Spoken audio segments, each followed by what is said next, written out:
Le damos muchas gracias a todos ustedes que a través de los medios masivos de comunicación están sintonizándonos, y estamos en un seminario profético en el maravilloso puerto de Acapulco, donde dicen que en el mar la vida es más sabrosa.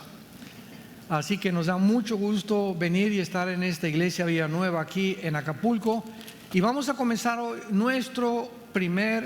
la primera conferencia de este seminario de profecías, y quiero comenzar con el tema que se titula El Tribunal de Jesucristo.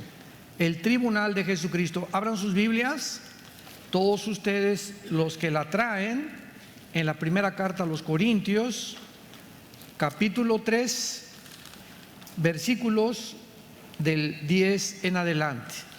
1 Corintios 3, del 10 en adelante.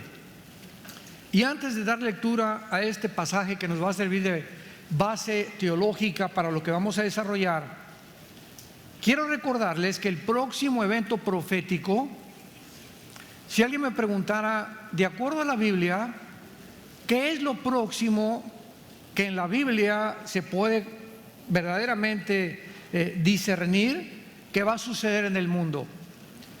Y sin ninguna duda al respecto, les confieso que el próximo evento profético en la Biblia se llama el arrebatamiento de la iglesia, conocido como el rapto de la iglesia. Así que en cualquier momento millones de personas vamos a desaparecer de este planeta. En la situación geopolítica que ahorita en el mundo se está desarrollando es impresionante. Las naciones como Rusia, Irán, Siria, Turquía, que se han unido en el oriente contra las naciones del occidente, la OTAN, las naciones de Europa, Estados Unidos. Hay una conflagración y un choque ahorita entre las naciones del occidente y las naciones del oriente. Y esta conflagración se profetizó hace 2700 años en el libro de Ezequiel. Mañana en la tarde vamos a ver mucho de esto. Y ahí en el libro de Ezequiel, capítulo 38 y 39, se mencionan los protagonistas de estas naciones, damas y caballeros, santos que nos visitan, donde estas naciones se encuentran ya alineadas como las que se están enfrentando hace 2700 años, profetizadas por los profetas hebreos, y ante nuestros ojos el escenario final de los tiempos. Somos nosotros la primera generación de poder testificar. Estas evidencias de la Biblia nos hablan que este libro es un libro sobrenatural. Nadie más que Dios pudo haber puesto el futuro en un orden cronológico, como se encuentra en las páginas de la Biblia. Por ejemplo, en el capítulo 41 de Isaías, capítulo 45, Dios dice: anúncienme ustedes lo que viene y lo que está por venir, como hago yo desde que establecí al pueblo antiguo, que es Israel, desde la antigüedad. Entonces, estamos nosotros abriendo un libro maravilloso, y de todos los libros que tú conozcas, el Popol, los Vedas, el Ramayana, el Tripitaka de Buda, el Corán del Islam, el libro que tú me puedas mencionar, lo ponemos aquí a la derecha y ponemos la Biblia del lado izquierdo, y no existe ningún libro sagrado que tú menciones que se pueda comparar con las Sagradas Escrituras. Ningún libro sagrado contiene la única palabra que distingue al cristianismo de todas las demás religiones.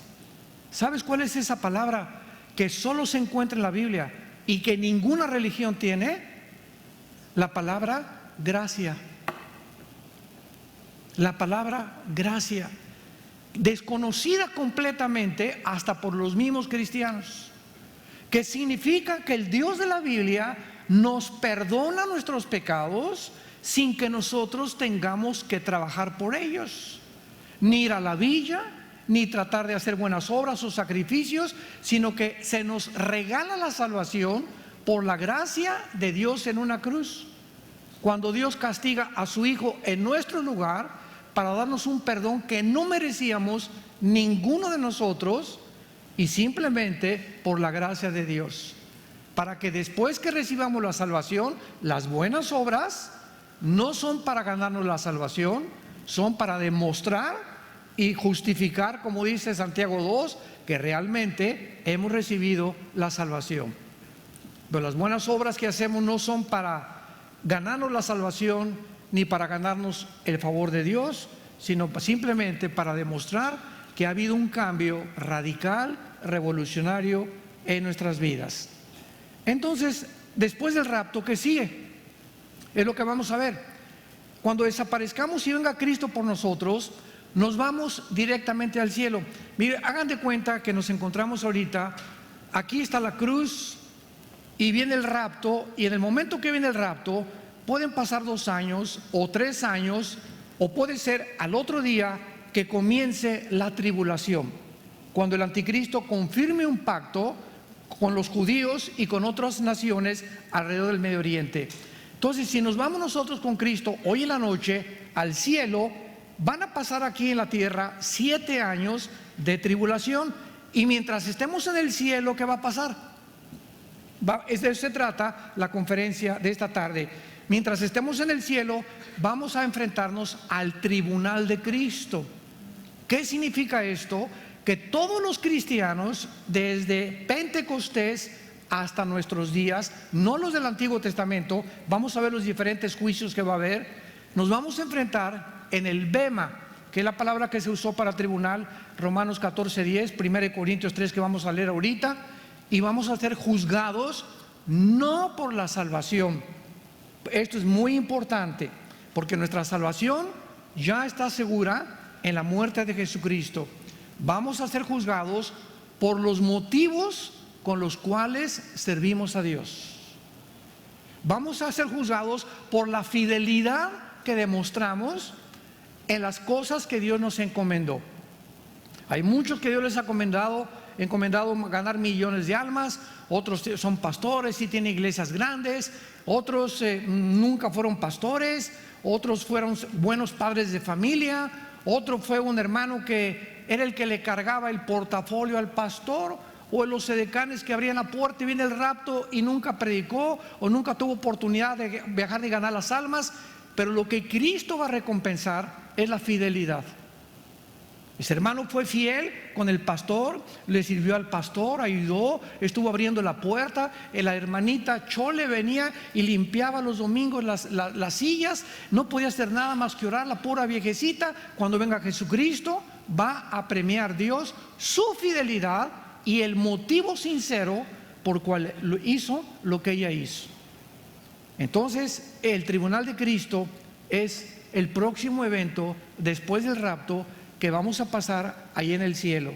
Y quiero decirles algo: en ese tribunal donde Cristo nos va a juzgar por todas las obras que hicimos, ahora sí que después de la salvación, muchos van a ser recompensados, y la Biblia menciona 5 coronas, que vamos a ver al final, 5 coronas. Pero muchos cristianos, como lo vamos a ver ahorita, van a pasar de panzazo, con 6 de calificación. Y muchos cristianos dicen: bueno, pero por lo menos pasé y por lo menos estoy en el cielo, sin darse cuenta ni haber estudiado en la Biblia que no se trata simplemente de llegar al cielo, porque esa no es nuestra meta. Nuestra meta es que cuando nosotros lleguemos a enfrentarnos a Jesús como el juez de nuestras obras, de nuestros pensamientos y de las palabras que hicimos, de la generosidad que vivimos, de la fidelidad que tuvimos, muchos cristianos van a sentarse en tronos. Muchos cristianos van en la otra vida, en los nuevos cielos y la nueva tierra, van a gobernar otras galaxias. Porque es a nosotros, escuchen esto, la iglesia, a quien se nos ha entregado el gobierno del futuro cósmico, no a los ángeles. Los ángeles ahorita son superiores a nosotros en poder y en sabiduría, pero cuando nosotros seamos premiados y recompensados, lo vamos a ver, nosotros vamos a juzgar a los ángeles y vamos a estar arriba de los ángeles, y ellos van a estar debajo de nosotros, porque ellos nunca conocieron la gracia de Dios. Y todo esto lo tenemos que comprender, para poder saber que muchos de ustedes van a avergonzarse en el día de Jesucristo. Que desde que recibieron a Jesús, una sola alma no ganaron, lo hicieron todo para destacar, para que la gente los aplaudiera o para que los viera, o con motivos mezquinos dentro, y todas estas cosas saldrán a la luz en el día del tribunal de Cristo. Pero demos lectura al pasaje que nos va a servir como una base para la exposición de esta conferencia. 1 Corintios 3, versículo 10 en adelante. Conforme a la gracia de Dios que me ha sido dada, escribe el apóstol Pablo, yo como perito arquitecto puse el fundamento y otro edifica encima, pero cada uno mire cómo sobre edifica, porque nadie puede poner otro fundamento que el que está puesto, el cual es Jesucristo. Y si sobre este fundamento alguno edificare oro, plata, piedras preciosas, madera, heno, hojarasca, la obra de cada uno se hará manifiesta, porque el día la declarará, pues por el fuego será revelada, y la obra de cada uno, cual sea, el fuego la probará.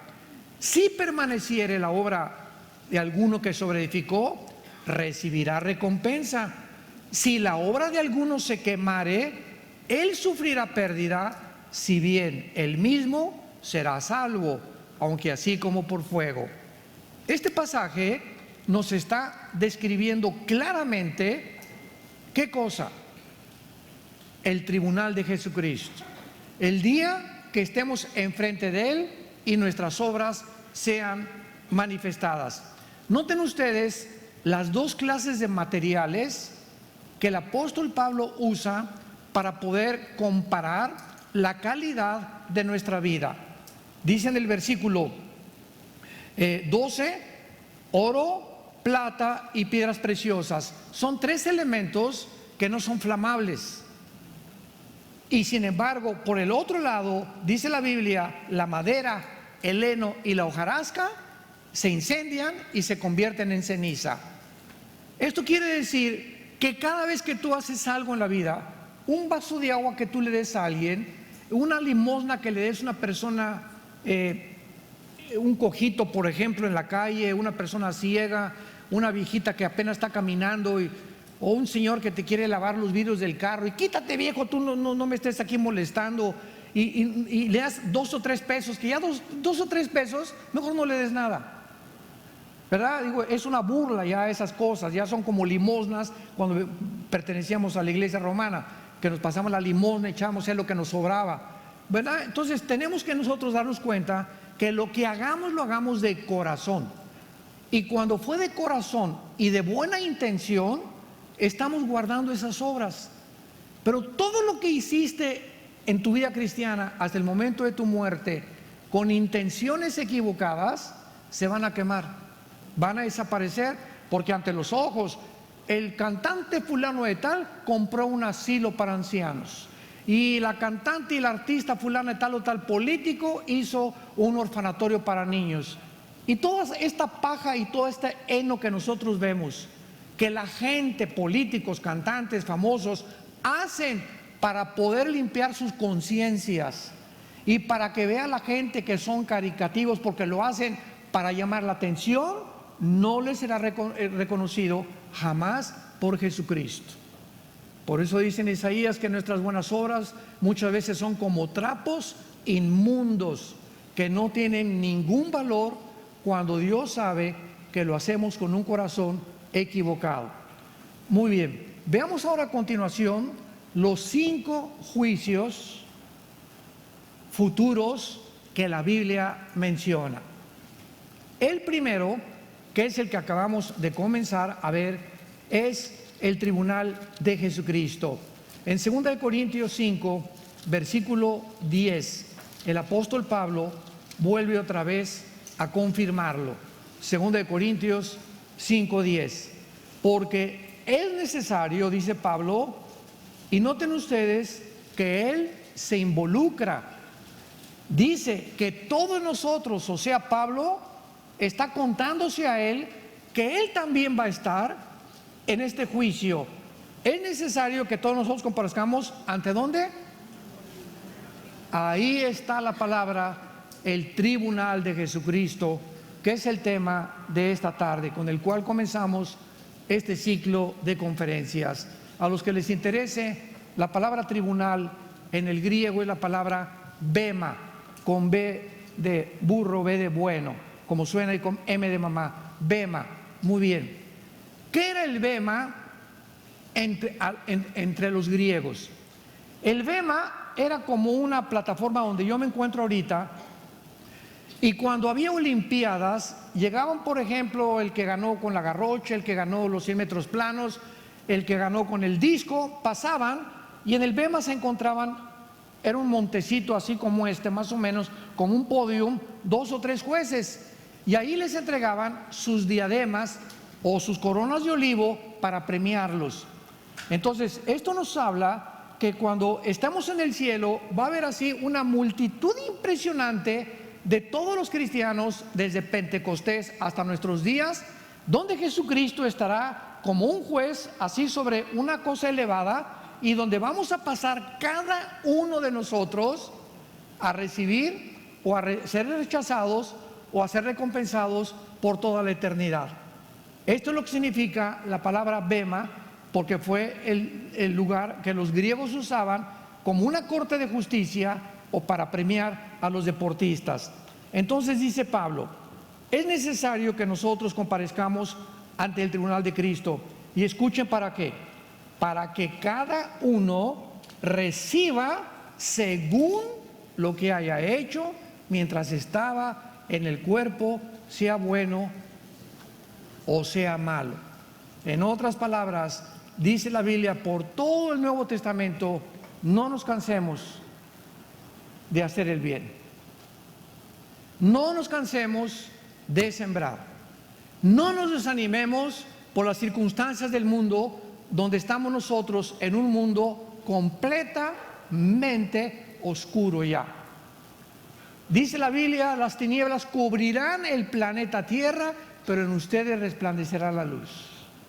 Y desde el Antiguo Testamento hasta nuestros días, cuando Sodoma y Gomorra llegaron al colmo, Dios sacó a Lot.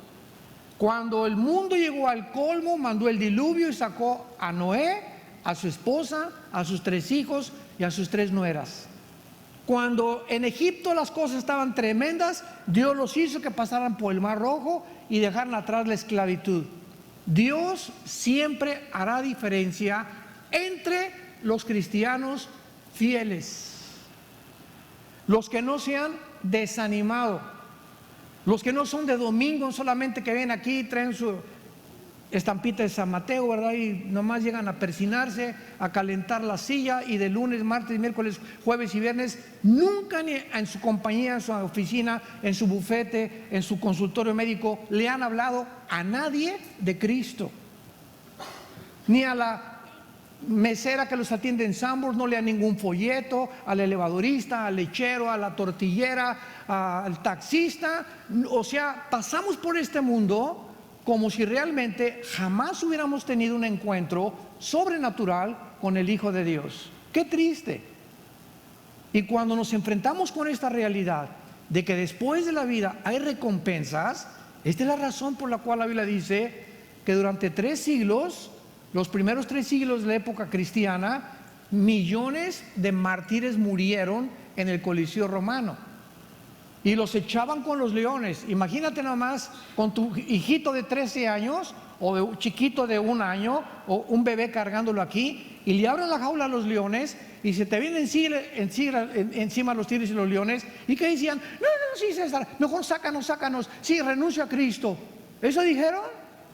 A otros los amarraron en las antorchas y los quemaron vivos. A otros los enterraban con sus cadenas en su orín y en su excremento.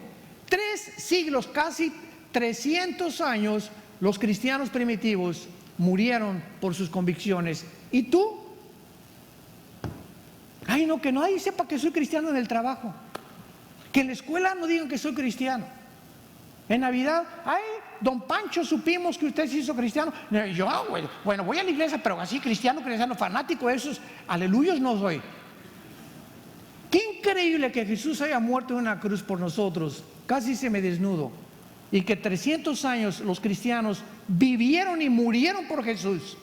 Y la generación de cristianos del siglo XXI son la mayor parte cobardes, escondiéndose siempre de que alguien los pueda clasificar como cristianos. Cuando ahora quiero decirles algo, ahora nosotros somos la primera generación de cristianos que nos podemos enfrentar ante cualquier auditorio, llámale físicos, astrofísicos, abogados, psiquiatras, psicólogos, de cualquier disciplina académica que tú quieras, y demostrarles con la Biblia que la Biblia hace pedazos cualquier sistema de filosofía humana. Cualquier sistema de filosofía humana. De 1945 al año 2000, al 2001, prevaleció la democracia. Y Estados Unidos se levantó con la supremacía militar, económica y política del mundo. Y la democracia, todos quisieron ser el modelo democrático de Estados Unidos. Entramos al 2001, viene Putin y viene a cambiar las cosas, ¿verdad? La democracia ya no es democracia actualmente, porque ya es una mentira que el pueblo gobierne y que el pueblo tenga la decisión. Aunque México es una república, lo mismo tampoco funciona. El comunismo fracasó en 1989, cuando Mikhail Gorbachev dijo que el comunismo fracasó en Rusia y que la ideología marxista y de Engels era un fracaso, que no servía para nada porque sacaron a Dios de Rusia y porque se aislaron del capitalismo. Vuelve a resurgir otra vez el comunismo, el socialismo, y estamos en una confusión actual tremenda donde ya no sabe el mundo ni los políticos qué sistema usar para gobernar. Antes de que fuera cristiano, yo pertenecía al Partido Comunista Mexicano. Fui un ateo antes de ser cristiano. Y en mis tiempos el comunismo, el libro que escribió Marx del Capital con Federico Engels, decía claramente: para que tú seas comunista tienes que ser ateo, número 1. 2, tienes que ser humanista. No humanitario, humanista. ¿Qué significa esto? Que tienes que creer que el hombre es el único que puede traer soluciones a la sociedad. 3, tienes que ser evolucionista o darwiniano, que venimos de los animales y de tu madrina la chita. 4, que tenemos que ser completamente relativistas, o sea, no hay bien ni hay mal, es lo que tú pienses. Y ya vemos nosotros a finales del siglo los países disque comunistas en Sudamérica, ya, ¿verdad?, antes de morir confesándose con el Papa y con su crucecita. Ahora sí, los líderes comunistas, oye, eso no es el comunismo, por el amor de Dios. Se deshizo completamente esa ideología. Entonces estamos en un mundo donde los sistemas filosóficos del hombre, porque son del hombre, se están desbaratando. Ya no sabemos a qué árbol arrimarnos. Ahora llegamos al colmo ya de no saber qué es un hombre y una mujer. Eso ya es el colmo de los colmos. El hombre ya no es hombre y la mujer ya no es mujer, y la familia no es un hombre y una mujer y los niños, la familia es un hombre con hombre y una mujer con una mujer. Ahí es cuando ya llegamos al colmo de la... Perdóname, Señor. Al colmo de la hipocresía y al colmo ya de donde ya después de eso ya no hay nada más. Ya no hay cosa peor en el mundo que eso. Porque la familia es la base de la sociedad. Es la institución más santa y más sagrada que existe, el matrimonio. Y cuando el matrimonio es redefinido, es cuando la sociedad ha llegado a manifestar el síntoma más alto de descomposición social. Ahí nos encontramos, esta generación que estamos ahorita escuchando estas conferencias. Y mientras más oscuro se ponga todo, más fuerte es la luz. Y es cuando podemos brillar hoy más que nunca. Y esta es la razón por la cual estamos desafiando, ¿verdad?, estudiantes y cosmólogos y psiquiatras y personas físicas, matemáticas y abogados y psicólogos que están locos todos pensando que por aquí, por allá, esto y el otro. Tú sabes que en todos los hospitales psiquiátricos no hay ninguna sanidad para ninguna paciente. ¿Tú lo sabías? Todos los hospitales psiquiátricos del mundo entero, ¿sabes cómo manejan a los enfermos? Con chochos. con químicos.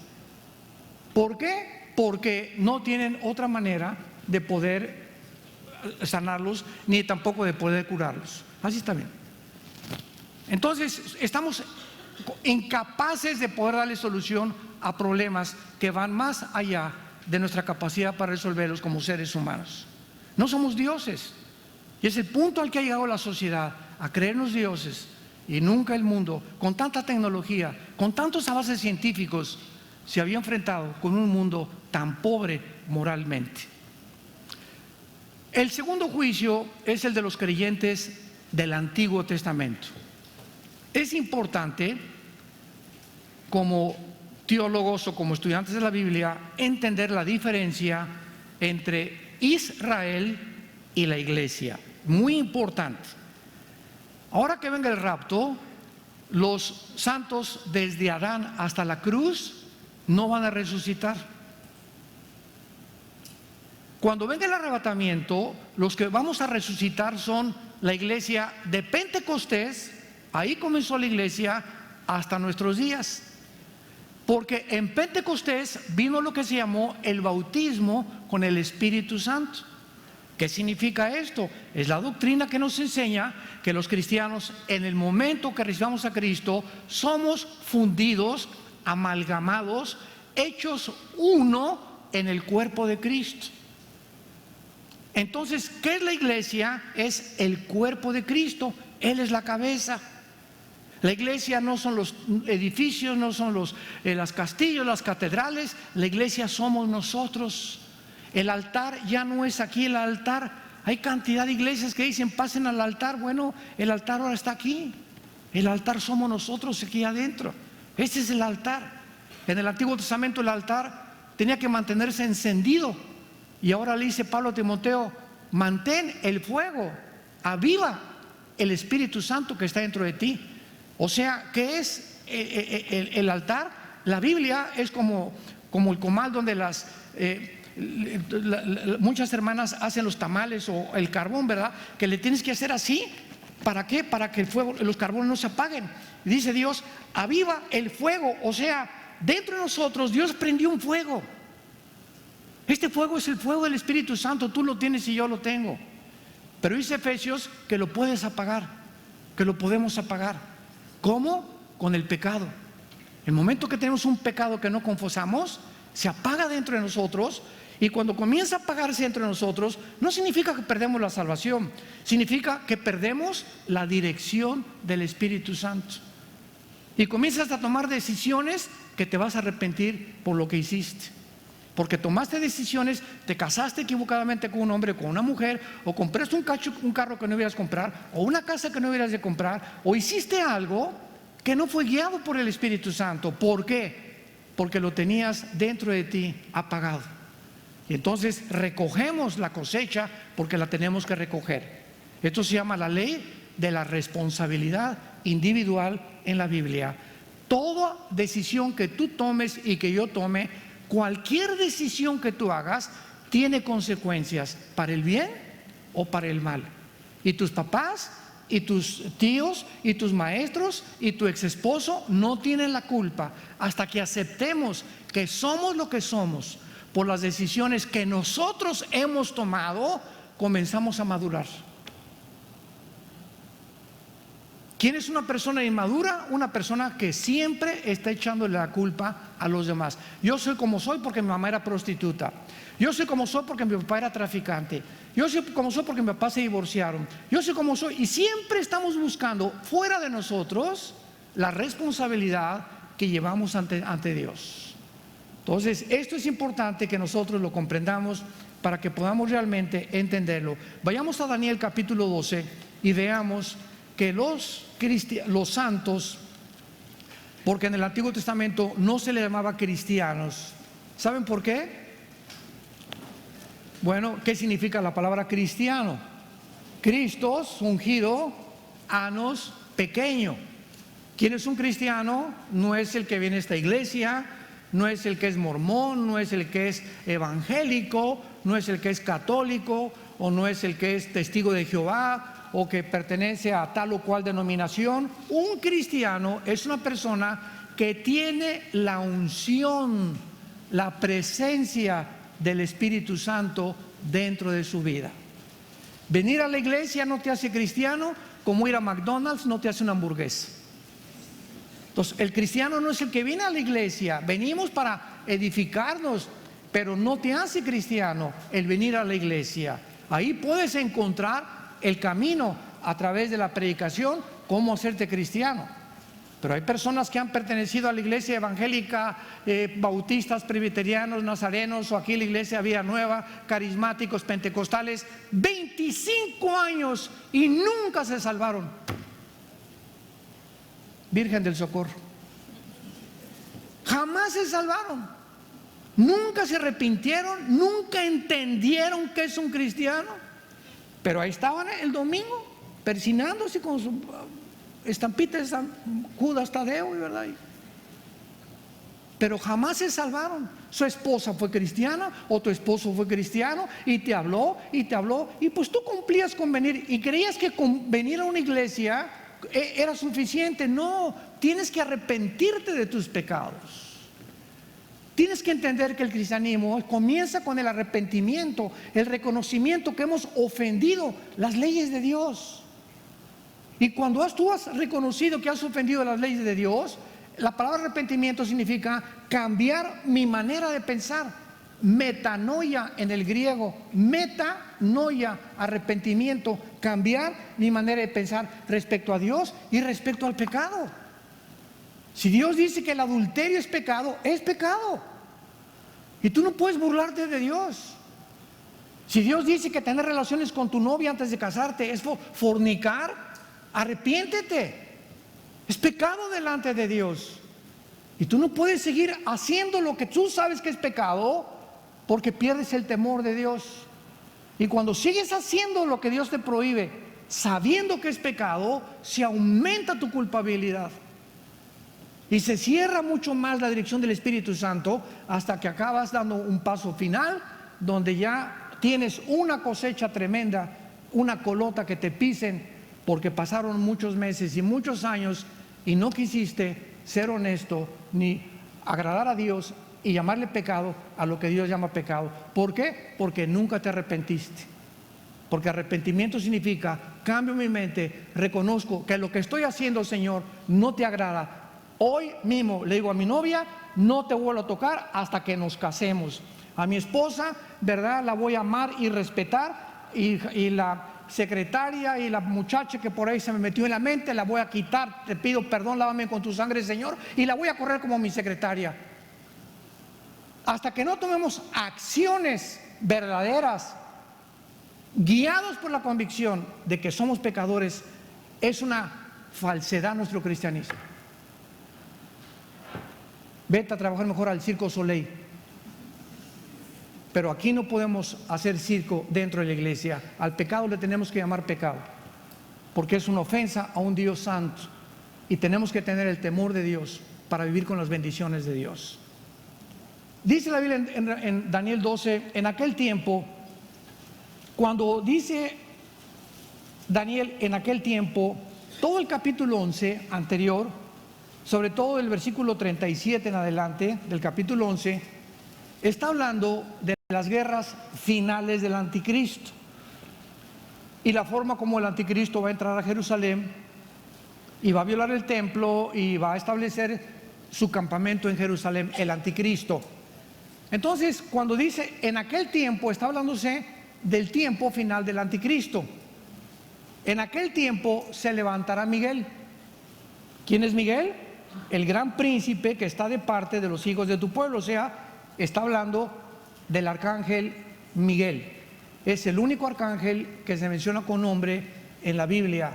Gabriel es el mensajero de Dios, pero Miguel es el arc significa el principal, ángel, el ángel principal o el jefe de los ángeles que quedaron fieles a Dios. Entonces, en los tiempos de la tribulación, ya casi al acabar, se va a levantar Miguel.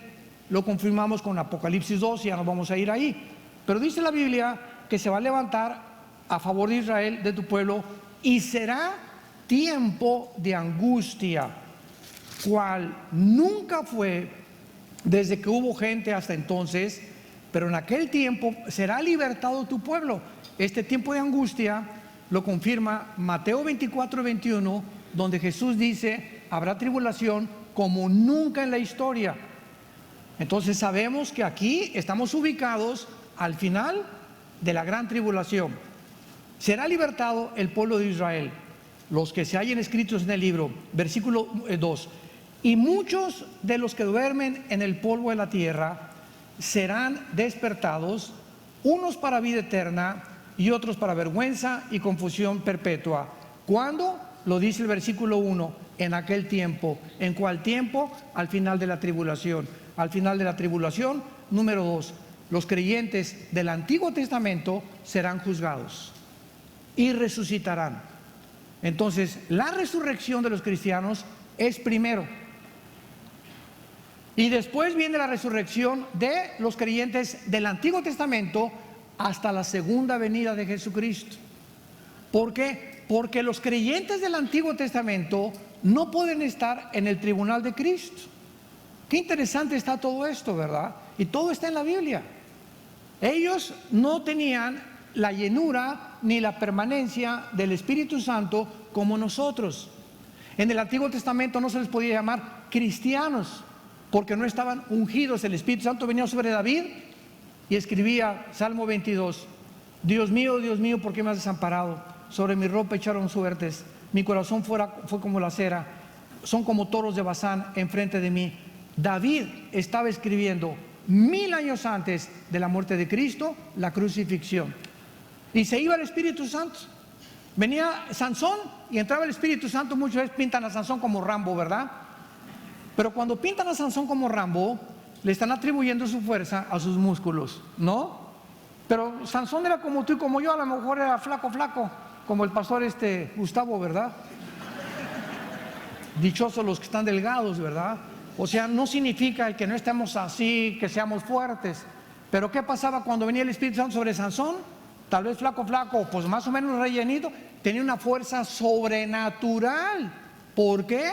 Porque era la fuerza del Espíritu Santo y se iba el Espíritu Santo. Y cuando Dalila llegó y le dijo a Sansón, ¿verdad? Venga, che, mi chanchonchito, aquí, chente, che. Aquí le voy a contar ahorita el cantar de los cantares. ¿Y qué hizo Dalila, verdad? Durmió a Sansón, engañó a Sansón, y Sansón jugó demasiado con Dios. Y entonces dice la Biblia en el libro de los Jueces, capítulo 13, que nunca Sansón se acordó que el espíritu lo había abandonado. Y cuando quiso romper las cuerdas de los filisteos, lo amarraron, le sacaron los ojos y lo convirtieron en un payaso. Finalmente agarró las manos sobre las columnas del templo de los filisteos y le pidió a Dios, por último lugar, que le diera la fuerza para poder matar a los filisteos, que no pudo matar durante toda su vida. ¿Cuántos de ustedes creen que tienen al Espíritu Santo y aunque no se puede salir el Espíritu Santo de tu vida, ya no tienes el poder del Espíritu Santo? ¿Y cuántos cristianos están haciendo cosas buenas, sin embargo, no por el Espíritu Santo, sino por la consagración de la carne? ¿Me entienden lo que digo? En Apocalipsis capítulo 2, rápidamente, en la iglesia de Éfeso, le dice Dios, Cristo, a la iglesia de Éfeso: te reconozco que has sufrido, que has probado a los que dicen ser apóstoles y que no lo son, y que has hecho esto y esto y esto y esto y esto. Le dice Dios a la iglesia de Éfeso. ¿Se imaginan que te diga todo esto Dios a ti? En ese momento, ¿qué le dirías? Gracias, Señor, hasta que me reconoces mis sacrificios que he hecho por ti, Señor. Gracias porque ahora sí ves todo lo que he hecho por ti, Dios, y ahora sí ahora sí me puedes recompensar. Cualquiera se sentiría orgulloso después de todos los halagos que les hace Cristo. ¿Y qué pasa en el versículo 3 y 4? Pero tengo contra ti que has perdido tu primer amor. En otras palabras, todas esas cosas buenas, que son buenas, que los cristianos habían hecho en la iglesia de Éfeso, las habían hecho en el poder de la carne, sin el poder del Espíritu Santo. Por eso he dicho muchas veces, en buenas obras hasta los mormones nos ganan porque ni café toman. Si se tratara el cristianismo, a ver quién es el que hace más buenas obras, cantidad de gente nos gana en esas cosas. Ni café toman los mormones. Entonces no se trata de eso, sino de que lo que estemos haciendo haya sido motivado por la comunión que tenemos con Él diario. Juan 15, el que permanece en mí, entonces producirá fruto. Y el fruto que producimos no es de nosotros, es el resultado de nuestra permanencia, de nuestra comunión diario con Él a través de la Biblia. Entonces, si tú tienes comunión con este libro todos los días y la lees todos los días, lo que tú hagas va a ser porque el Espíritu Santo que te ha guiado y Dios ve que tú tienes comunión con Él, lo que tú vas a hacer, lo vas a hacer porque tú estás basado en la palabra de Dios. Pero si tienes 2 o 3 días sin leer la Biblia y tomas decisiones, no le das un consejo a tu hija, un consejo a tu hijo, te peleas con tu esposo y no sabes cómo responderle o cómo solucionar el problema que tienes en tu matrimonio. ¿Por qué? Porque no tienes la dirección del Espíritu Santo. Entonces el fruto es del Espíritu, como dice Gálatas 5, no es de nosotros, y todo viene de nuestra comunión diaria con Él. ¿Qué es el cristianismo? Tener comunión con el Hijo de Dios. 1 Corintios capítulo 1. Hemos sido llamados a la comunión con el Hijo de Dios. Número 3, el tercer juicio es el de los gentiles que sobrevivan la tercera guerra mundial.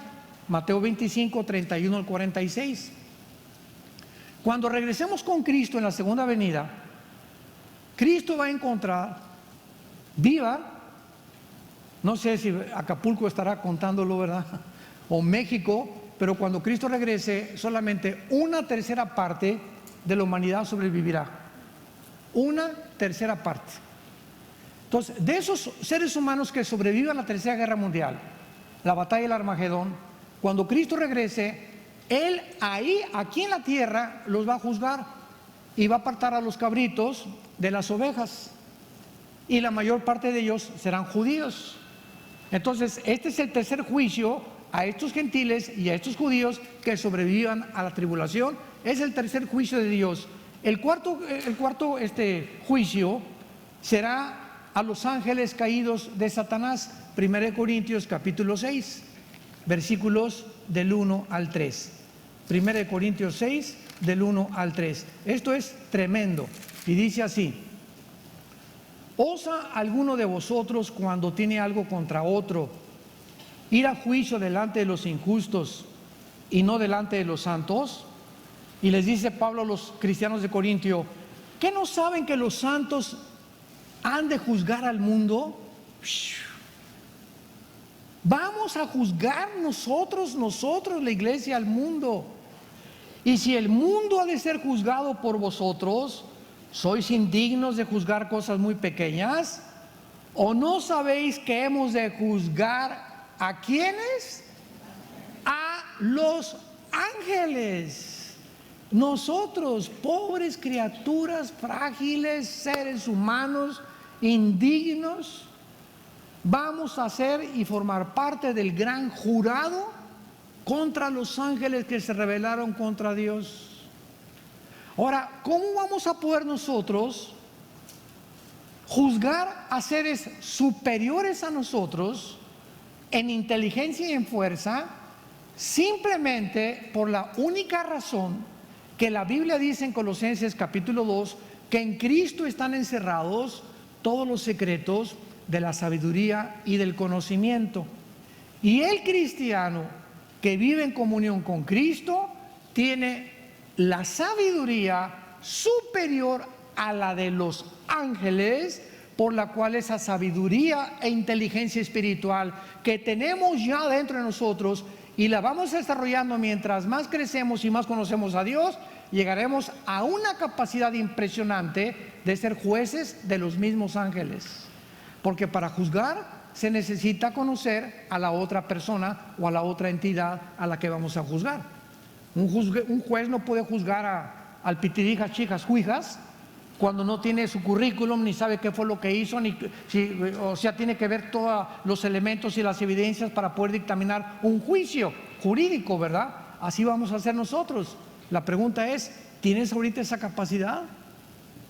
Les dice Pablo, si en la iglesia entre ustedes todavía no, se andan juzgando unos a otros equivocadamente, ¿cómo piensan entonces el día que lleguemos con Cristo juzgar a los ángeles y juzgar a los demás? Si ahorita no tenemos la capacidad de juzgar las cosas en la iglesia que son insignificantes, si tú no sabes cómo juzgar, actuar contra tu hijo, si ahorita no sabes qué consejo darle a tu hija, si ahorita no sabes cómo arreglar tu problema en tu matrimonio, porque no sabes, vamos al psiquiatra o vamos al psicólogo, ay no, mejor a la doctora Corazón, ay no, mejor a Walter Mercado. Si somos incapaces ahorita de no saber qué hacer en las circunstancias que enfrentamos, ¿cómo puede Dios calificarnos cuando estemos en el tribunal de juzgar a los ángeles y a los demás de la iglesia? Eso es lo que Pablo les quiere decir a la iglesia de Corintio. Y en último lugar, el último juicio, Apocalipsis 20, es el juicio del gran trono blanco de todos los que rechazaron a Jesucristo. Estos son los juicios futuros que la Biblia menciona. En el Antiguo Testamento, antes de entrar a Apocalipsis 20 del 11 al 15, en el Antiguo Testamento todos los espíritus que murieron desde Adán hasta la cruz pasaron 4,000 años. En estos 4,000 años de Adán a Jesucristo, todos los que murieron, buenos y malos, descendían al centro de la tierra, a un lugar que se llama el Sheol. Esta palabra hebrea, cuando se tradujo la Biblia del hebreo al griego, se puso la palabra Hades, que es la transliteración de la palabra Sheol. Muy bien, entonces todos bajaban al centro de la tierra, buenos y malos. Llega Jesucristo al mundo y entonces Jesucristo destapa el misterio que había ahí abajo. ¿Qué es lo que había en el Sheol? No se sabía nada del Antiguo Testamento, más que descendían al centro de la tierra, al Sheol, que significa el lugar de la sepultura o el lugar de los muertos. Entonces Cristo dice que ese lugar estaba dividido en dos partes. En un lado estaban el infierno, que es la palabra griega Gena, como suena con doble N. Y en el otro lado estaba el paraíso o el seno de Abraham. Cuando Cristo muere en la cruz, ¿se acuerdan sus palabras al ladrón? Hoy estarás conmigo, ¿en dónde? En el paraíso. O sea, vamos a bajar, le dice al ladrón Cristo, vamos a bajar al centro de la tierra, pero tú vas a estar del lado de los del paraíso o los del seno de Abraham o los justos. Entonces Cristo, cuando está dormido cuando está en la tumba muerto, baja en espíritu, dice 1 Pedro capítulo 3, baja al centro de la tierra con el ladrón y a todos los que están en el paraíso se los lleva al cielo con él. Dice 2 Corintios 5, ausentes del cuerpo, presentes en el Señor. Entonces, de Cristo a nuestros días, todos nosotros los que morimos, los que hemos puesto nuestra confianza en Él, ya no descendemos al centro de la tierra. Nos vamos, si tú mueres ahorita a las 6 de la tarde, inmediatamente en 4 segundos estás enfrente de Jesús. Tu cuerpo se lo comió ahí un tiburón en Caleta, o un temblor, o te atropellaron, o te cremaron. Al cuerpo le pueden hacer lo que quieran. Dice Mateo 10, no importa lo que el cuerpo le hagan, temer a aquel que puede echar el alma en el infierno. Entonces nos vamos con Jesucristo inmediatamente. Pero los malos, desde Adán hasta nuestros días, si tú mueres sin Cristo en la tarde, una embolia cerebral, un ataque al corazón, te atropella, una bala perdida, y tú sales de aquí sin Cristo en esta tarde, Cristo te da la oportunidad, tú desciendes al centro de la tierra y vas a resucitar después de los 1000 años del reino milenial de Jesucristo. Voy a explicarlo. De Adán a Cristo hay 4000 años. Ahorita estamos en la época de la iglesia, que son 2000 años, la época de la gracia. En el rapto ya nos fuimos, ¿verdad? Con Él, y van a pasar 7 años de tribulación. Después bajamos con Cristo en la segunda venida y van a pasar 1000 años de vacaciones que nos va a dar Cristo. Y después de los 1000 años, van a resucitar todos, desde Adán hasta la segunda venida de Jesucristo, los que rechazaron a Jesús. Y van a ser presentados en el juicio del gran trono blanco, y veamos qué va a suceder. Apocalipsis 20, del 11 al 15, para terminar. Y vi un gran trono blanco y al que estaba sentado en él, de delante del cual huyeron la tierra y el cielo, y ningún lugar se encontró para ellos. Por esto sabemos que va a ser después del milenio, porque durante este juicio, los que estén siendo juzgados, síganme con mucha atención, van a ver cómo va a desaparecer la tierra y el universo. Y van a ver este planeta donde tú pusiste todas tus confianza y todas tus metas, y Cristo les va a decir: ¿de qué te sirvió haber ganado el mundo si perdiste tu alma? Van a ver desaparecer el planeta Tierra y el cosmos. Por eso sabemos que va a ser al final del milenio. Huyeron la tierra y el cielo, y ningún lugar se encontró para ellos. Y dice Juan: y vi a los muertos, grandes y pequeños, de pie ante Dios. Noten ustedes que en este juicio nadie se hincará, nadie estará de rodillas. ¿Por qué?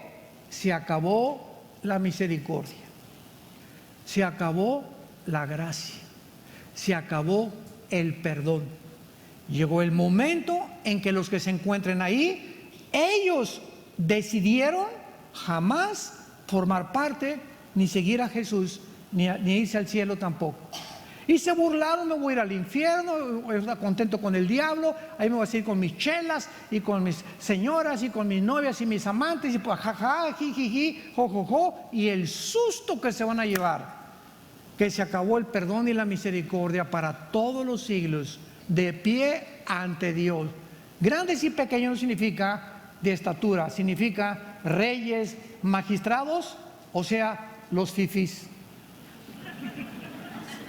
y los indígenas, los siervos, ¿verdad?, los esclavos, o sea, los que se encumbrados, y también los más pequeños que hubo en este mundo, no de estatura. Ahí van a estar delante de Dios. Y dice la Biblia: y los libros fueron abiertos.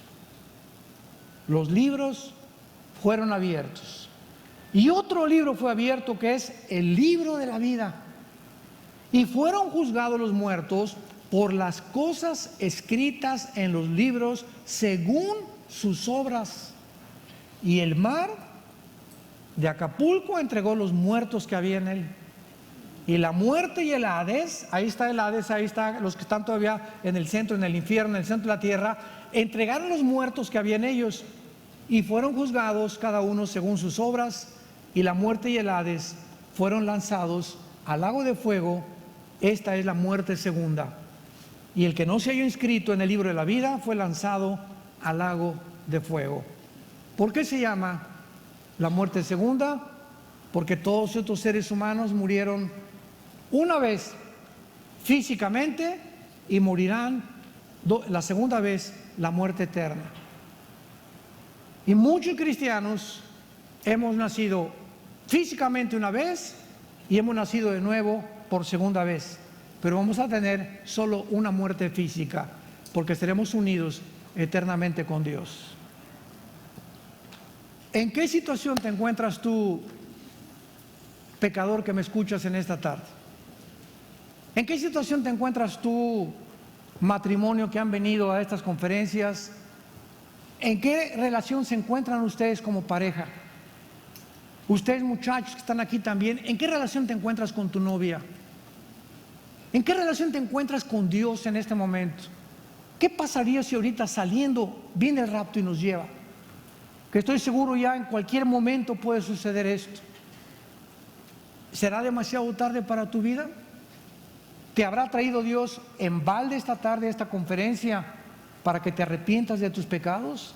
y le entregues tu vida hoy a Jesús, o saldrás por esa puerta igual que como entraste, confundido, vacío, vacía, viviendo en pecado, diciendo que eres cristiano y viviendo cínicamente en pecado. ¿Sabes una cosa? La Biblia dice: prepárate para encontrarte delante de tu Dios.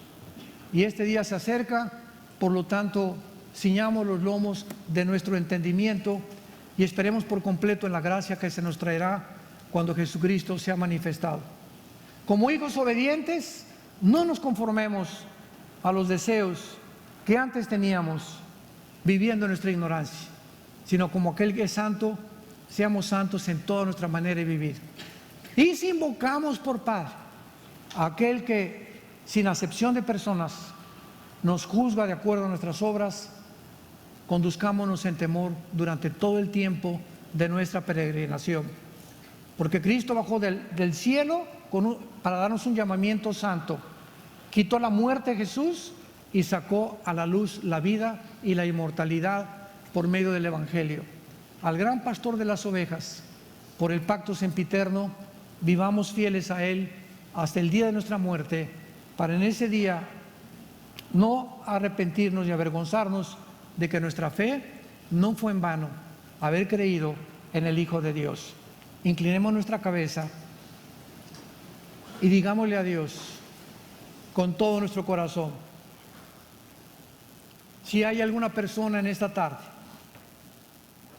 que tal vez vienes a la iglesia o a alguna otra iglesia, a lo mejor eres miembro de esta iglesia y tienes muchas semanas, meses, años en una iglesia y tu conciencia esta tarde ha sido redarguida por el poder del Espíritu Santo, yo te pido con todo mi corazón que te arrepientas de tus pecados, que no vivas más engañándote, diciéndote algo que no eres, reconociendo que la sangre de Jesucristo nos limpia de toda maldad. Y si tus pecados fueren tan negros como el carbón, no importa hasta este momento lo que hayas hecho hace una hora, hoy en la mañana, ayer o la semana pasada, si en este instante tú te arrepientes, Dios te lava, Dios te perdona, no porque lo merezcas. Ninguno somos dignos de este perdón. Lo hace porque te ama, porque en esa cruz su Hijo Jesucristo pagó por estos pecados que nunca hubiéramos podido nosotros pagar con nuestras buenas obras. Dile: Señor, perdóname, quiero vivir saliendo de este lugar esa vida que no he sabido vivir. Creo que en esa cruz pagaste con tu sangre por mis pecados y te pido que me perdones con todo mi corazón. Te doy gracias, Señor, por ese perdón inmerecido y por darme ahora el poder de vivir para ti la corta vida que me queda.